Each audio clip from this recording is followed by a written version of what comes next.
everyone, welcome to Mommy's Hat. சத்து மாவு வாழைப்பழ பணியாரம் எப்படி பண்ணலாங்கிறத பார்க்கலாம். இதற்கு தேவையான பொருட்கள்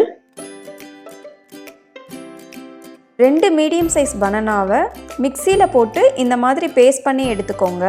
1/2 கப் கோதுமை மாவு, 1/2 கப் சத்து மாவு, 1/4 கப் வெல்லம், அப்படி இல்லைன்னா நாட்டு சர்க்கரை. இன்றைக்கி நான் 1/2 கப் தண்ணீர் யூஸ் பண்ணியிருக்கேன்.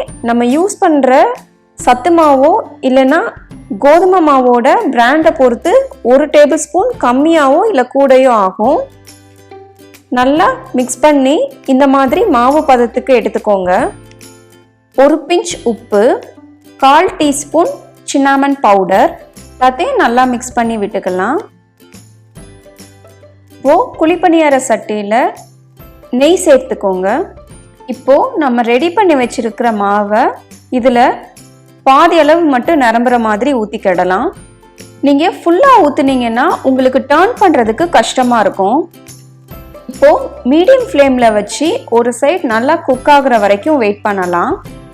நமக்கு பார்த்தாவே கலர் சேஞ்ச் ஆகி நல்லா தெரியும். இப்போது ஒரு சைடு நல்லா குக் ஆகிடுச்சு. இப்போது இது எல்லாத்தையும் திருப்பி போட்டுடலாம். சிம்மில் வச்சு நம்ம இன்னொரு சைடையும் குக் பண்ணிடலாம். இந்த ரெசிபியில் நான் பேக்கிங் சோடா எதுவுமே சேர்க்கலை.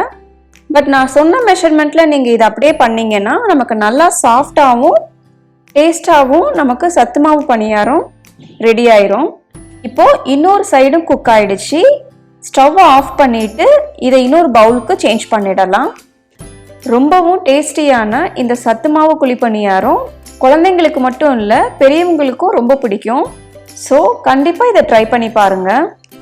உங்களுக்கு இந்த ரெசிபி ரொம்ப பிடிச்சிருந்ததுன்னா மறக்காம மாமிஸ் ஹட்க்கு